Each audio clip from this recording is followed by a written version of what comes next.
இல்லை, இது முதல் கோணல் முற்றும் கோணல் மாதிரி திமுக போட்ட ஒரு ஒரு மிஸ்கால்குலேஷன் நான் நினைக்கிறேன். ஏன்னா தேமுதிகவை உள்ளே சேர்த்ததுக்கான லெஜிட்டிமேட் ரீசன் நம்ம யாராலையுமே சொல்ல முடியல.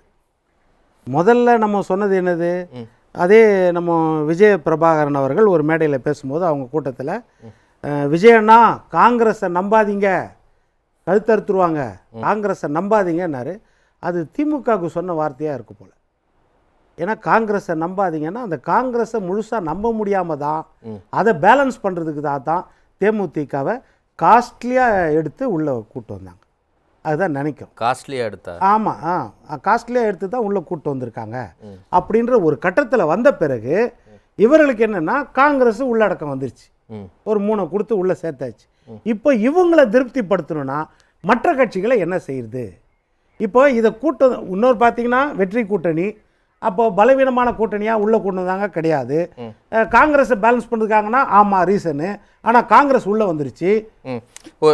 ஒரே நிமிஷம், இப்போ ஒரு அண்மை செய்தி ஒன்று வந்திருக்கு. வரும் சட்டமன்ற தேர்தலில் மக்கள் நீதி மய்யம் கட்சி போட்டியிடவில்லை, திமுகவுக்கு நிபந்தனையற்ற ஆதரவு அப்படிங்கிற ஒரு முடிவு எடுத்திருக்கிறாங்க.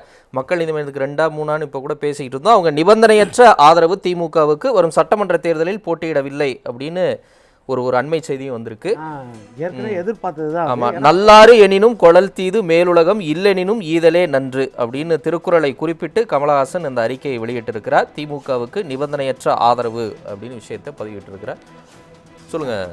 அவர் எந்த தேர்தலையும் இனிமேல் நிற்க போகிறது இல்லைன்னு அது போன தேர்தலே தெரியும். நாடாளுமன்ற தேர்தல் அதிலே சொல்லிட்டார், மொத்தமாக நான் பிரச்சாரம் பண்ணுறேன், என்னைக்கோ கொடுக்குற ராஜ்யசபாவுக்கு நான் இன்னையிலேருந்தே பண்ணுறேன்னு சொல்லிட்டாரு. அதனால் அது ஒரு பெரிய ஆச்சரியமே கிடையாது. அடுத்த தேர்தலும் அவர் நிற்க மாட்டார், அது பெரிய விஷயம் கிடையாது. ஏன்னா அவர் கட்சி எப்பயோ கரைஞ்ச கணக்காக தான். அவர் ஒரு இண்டிவிஜுவல் பாயிண்ட்டு தான், அவ்வளோதான். என்ன அவர் கட்சி சார்பாக இருக்கிற அந்த நம்ம ஸ்னேகன் அந்த மாதிரி ஆளுகளுக்கு கொஞ்சம் ஏமாற்றமாக இருக்கும், அவ்வளோதான். ஏதாவது கிடைக்குமான்னு பார்த்துருப்பாங்க, அது இல்லைன்னு ஆயிடுச்சு. அதனால் அது பெரிய பிரச்சனை கிடையாது.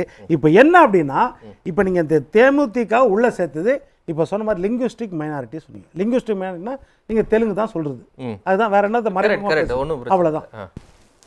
மதிமுக அதே லிங்குவிஸ்டிக் மைனாரிட்டியை ஒருத்தரை பழி வாங்கி இன்னொருத்தரை பூஸ்ட் பண்ணால் எப்படி அது ஓட்டு விடும்? இந்த கேள்வி எனக்கு இருந்தது. பொதுவாக லிங்குவிஸ்டிக் மைனாரிட்டினா மதிமுக வச்சு ஈடுகட்டுவாங்கன்னு, அந்த வாக்குகள் என்னைக்கோ தேமுதிகவுக்கு மாறிடுச்சுங்கிற ஒரு ஸ்டேட்டஸும் அதிகமாக விவாதிக்கப்பட்டுக்கிட்டு இருக்கு. அது நம்ம ரிசல்ட்லையும் பார்த்துட்டு தான். அவரை கழட்டி விட்டுலாமா? அதை ஏங்க நீங்க சொல்றீங்க? ஆமா, அதுதான் அர்த்தம். அது அவங்களுக்கு தெரியல சார். அந்த மக்களுக்கு அந்த அதிருப்தி இருக்குமா இல்லையா?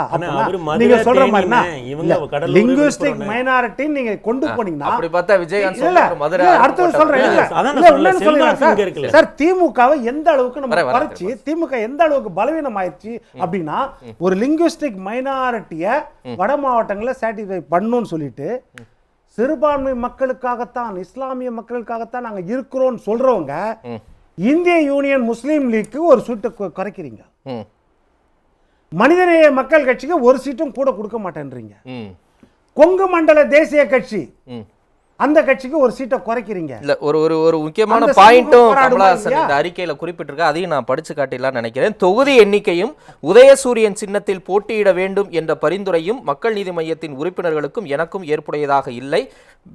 டார்ச் லைட் சின்னத்துடனான மக்கள் நீதி மையம் தொண்டர்களின் பிணைப்பு உணர்வுபூர்வமானது அப்படின்ற ஒரு விஷயத்தையும் பதிவு பண்ணிட்டு தான் திரு கமலஹாசன் இந்த அறிக்கையை வெளியிட்டிருக்கிறார். அதையும் நான் குறிப்பிடலாம்னு நினைக்கிறேன். திரு வில்சன், நிறைவா இப்போ இதில் என்னன்னா, நீங்கள் என்ன சொல்றீங்க, இப்போ நம்ம ஐயா சொன்ன மாதிரி ஆன்டி இன்கம்பன்சி நிறைய மக்கள் மத்தியில் இருக்கும், அதனால அதை பேலன்ஸ் பண்ணுன்றதுக்காக ஒரு லிங்குவிஸ்டிக் மைனாரிட்டி கட்சி கூட வருது அப்படின்னா, நீங்கள் என்னன்னா முக்கியமான விஷயம், ஆன்டி இன்கம்பன்சி மக்கள் மத்தியில் இருக்குதுன்றதுக்காக ஏற்கனவே உங்க கூட இருந்த கட்சிகளை ஆன்டி இன்கம்பன்சி அவங்ககிட்ட அதிருப்தியை ஏற்படுத்திட்டு நீங்க ஒரு கட்சியை கொண்டு வந்து என்ன பிரயோஜனம்? சோ இதெல்லாம் நம்பகத்தன்மை ஏற்படுத்தாதுங்கிறீங்க. தொழிலாளர்களின் ஊற்றுக்கண்ணாக இருக்கிற கம்யூனிஸ்டுகளுக்கு குறைச்சிட்டு அந்த சமூகத்தை குறைச்சிட்டு இன்னொரு சமூகத்தை நான் உள்ள கொண்டு வரேன்னு சொல்றது இன்னொன்னு தேமுதிகவுக்கு அது ஒரு இழுக்கா தான் இருக்கும். அவங்க ஒரு லிங்குவிஸ்டிக் மைனாரிட்டி கட்சின்னு சொன்னா அது நம்மளோட பார்வை இல்லங்க, அவங்க அப்படி சொல்லிக்கல. இல்ல அதுதான் சொல்றேன். இல்ல நம்ம இப்படி சொல்றதே அவங்களுக்கு இதாதானே இருக்கும். தமிழன் என்று சொல்லடா தலை நிமிர்ந்து நின்றடான்னு கேப்ஷன் வச்சுக்கிட்டு இருக்காங்க அவங்க.